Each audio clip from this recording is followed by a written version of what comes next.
खबर के साथ कर रहे हैं और बड़ी खबर मध्य प्रदेश में ओबीसी आरक्षित सीटों पर अब पंचायत चुनाव नहीं होंगे। सुप्रीम कोर्ट के निर्देश के बाद राज्य निर्वाचन आयोग ने यह बड़ा फैसला किया है।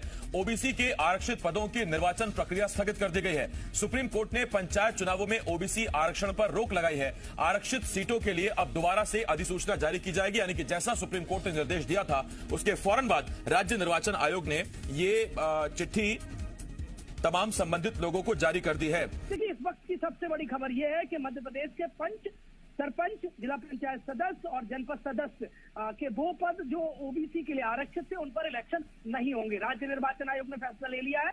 कलेक्टर, जिला निर्वाचन अधिकारी और स्थानीय निर्वाचन अधिकारियों को आदेश भी भेज दिया है। ये इस वक्त की सबसे बड़ी खबर है। और जो मनमोहन नागर ने जो याचिका लगाई थी और सुप्रीम कोर्ट ने उसमें जो डायरेक्शन दिया है उसके बाद ये फैसला लिया गया है। लेकिन गौर करने वाली बात यह है कि वो लोग जो ओबीसी सीट पर इलेक्शन लड़ने की या नामांकन फॉर्म भर चुके हैं उनके मंसूबों पर आज से पानी फिर गया है। और जो चुनाव लड़ने का इंतजार कर रहे थे, पूरी तैयारी कर ली थी, उनको कहीं ना कहीं झटका लगा है। उनके मंसूबों पर पानी फिर गया। प्रमोद, क्या ओबीसी का व्यक्ति सामान्य सीट पर चुनाव नहीं लड़ पाएगा क्या? देखिए, सामान्य से लड़ पाएगा। देखिए, सामान्य के लिए है, ओबीसी का लड़ पाएगा।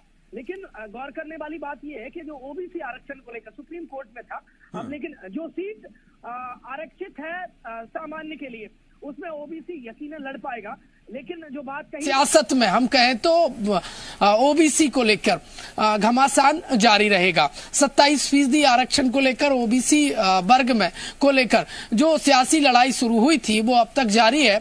और वो इसलिए और तेज हो गई क्योंकि कल सुप्रीम कोर्ट ने जो डायरेक्शन दिया राज्य निर्वाचन आयोग को पंचायत चुनाव को लेकर, और उसके बाद पंचायत चुनाव राज्य निर्वाचन आयोग ने पंचायत चुनाव को लेकर यह फैसला लिया कि मध्य प्रदेश की वो सीटें जो पंच, सरपंच, जनपद पंचायत सदस्य और जिला पंचायत सदस्य के लिए पिछड़ा वर्ग की जो आरक्षित हैं उन पर इलेक्शन स्थगित किए जाते हैं।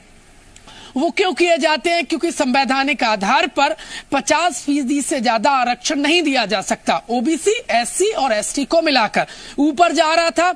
इसलिए राज्य निर्वाचन आयोग ने सुप्रीम कोर्ट के आदेश अनुसार तमाम जो ओबीसी वर्ग की आरक्षित सीटें थी उन पर इलेक्शन निर्वाचन होल्ड करने का फैसला लिया। राज्य निर्वाचन आयोग ने आज सरकार को लिखा कि आप रीनोटिफाई करिए, 7 दिन का समय दिया है और इसके बाद अलग से इन सीटों पर जो चुनाव की तारीखों का ऐलान होगा, इसके बाद ही नामांकन किया जाएगा। देखिए, सियासत शुरू हो गई। एक बीजेपी, चाहे सत्ता हो चाहे विपक्ष हो, एक दूसरे को ओबीसी विरोधी और अपने आप को ओबीसी हितैषी बनाना जो बताने की होड़ है वो तेजी से होने लगी है। देखिए, आगामी जो सत्र है वो भले ही शीतकालीन रहेगा लेकिन सियासत का जो पारा है वो गर्म रहेगा। और फिलहाल मौसम में भले ही आज सिर्फ ठंडक है लेकिन यकीन मानिए ओबीसी मुद्दे को लेकर दोनों ही पार्टियों के बीच में गर्माहट जारी है और एक दूसरे को ओबीसी वर्ग की हितैषी बता रही है। अब जरूरी क्यों है?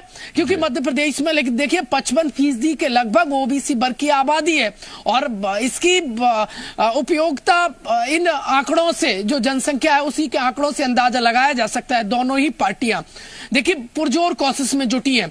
और कल कांग्रेस पार्टी जिस तरीके से आज बीजेपी एग्रेसिव रूप से आरोप लगाती नजर आई है कि सुप्रीम कोर्ट, कांग्रेस और कांग्रेस से संबंधित लोग गए, उन्होंने याचिका लगाई, उसके बाद ये डायरेक्शन आया और राज्य निर्वाचन आयोग ने फैसला लिया। और बीजेपी ने यह दिखाने के लिए और प्रदेश अध्यक्ष ने खुद इस बात का आरोप लगाया, नगरीय प्रशासन मंत्री जो ओबीसी वर्ग से आते हैं उन्होंने कहा कि विपक्ष ओबीसी वर्ग विरोधी है। देखिए, पुराना भी सत्ता पक्ष ने राग अलाप दिया, उन्होंने कहा 27% रिजर्वेशन का पूर्व की कमलनाथ सरकार ने दिया और जब मामला जबलपुर हाईकोर्ट में पहुंचा तो सरकार की तरफ से वकील खड़ा नहीं हुआ। देखिए, पूरी पुराना से लेके अभी तक का पूरा डाटा सत्ता पक्ष ने सामने रख दिया और कभी गाड़े नहीं जाते, ओबीसी विरोधी गड़े मुर्दे उखाड़ लिए जाते हैं। प्रमोद, सवाल मेरा आपसे ये है, उस दौर में बीजेपी आरोप लगाती थी कांग्रेस पर कि 27% आरक्षण का दावा हवा में कर दिया गया और कोर्ट में आपके पास बताने, दिखाने और जताने के लिए कुछ नहीं था। और आज कांग्रेस ये आरोप लगा रही है कि ओबीसी को अगर बढ़ाना ही चाहते हैं आगे तो फिर कोर्ट में आपको मजबूत दलील रखनी चाहिए थी। आप कोर्ट में मजबूती से पक्ष नहीं रख सके, नतीजा ओबीसी की सीटों पर स्टे लग गया। देखिए, जो घमासान उस समय शुरू हुआ था वो घमासान अब भी जारी है।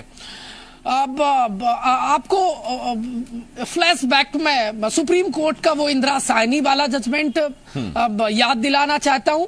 देखिए, उस जजमेंट में सुप्रीम कोर्ट ने साफ तौर पर कहा था कि आरक्षण ओबीसी और एससी एसटी कुल मिलाकर 50% के ऊपर नहीं जाना चाहिए।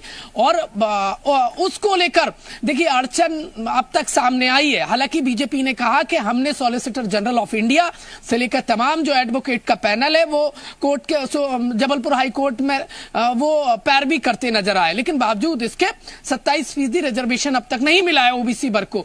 एक दूसरे पार्टियां एक दूसरे पर आरोप प्रत्यारोप लगाती रही, सड़क से लेकर सदन तक। पिछले दिनों हमने ओबीसी वर्ग को लेकर दोनों ही पार्टियों में घमासान देखा, लेकिन अब वो घमासान देखिए, आपने बिल्कुल ठीक कहा कि सियासत में कभी भी गड़े मुर्दे उखाड़े जा सकते हैं। यकीनन वो उखाड़े जा रहे हैं। एक दूसरे पर आरोप प्रत्यारोप का दौर तेजी से शुरू हो गया है। और यकीन मानिए, कई ऐसे मुद्दे हैं, जनता के मुद्दे हैं, सदन में उनको उठना चाहिए, लेकिन यकीन मानिए ये मुद्दा गरमाएगा और कांग्रेस पार्टी कल प्लानिंग बनाएगी। जो सूत्रों के हवाले से खबर है और बेहद महत्वपूर्ण तो यह है कि कांग्रेस पार्टी कल प्रेस कॉन्फ्रेंस के जरिए, जिस तरीके से आज प्रदेश अध्यक्ष ने विपक्ष पर हमला बोला है और विपक्ष अब उसे काउंटर करने के लिए पूरी रणनीति में जुट गया है, कल कमलेश्वर पटेल एक प्रेस कॉन्फ्रेंस करेंगे। लेकिन गौर करने वाली बात यह है कि उन लोगों के मंसूबों पर फिलहाल पानी फिर गया है जो ओबीसी रिजर्व सीटों पर अभी चुनाव फॉर्म भर चुके हैं या फिर फॉर्म नामांकन दाखिल करना चाहते थे।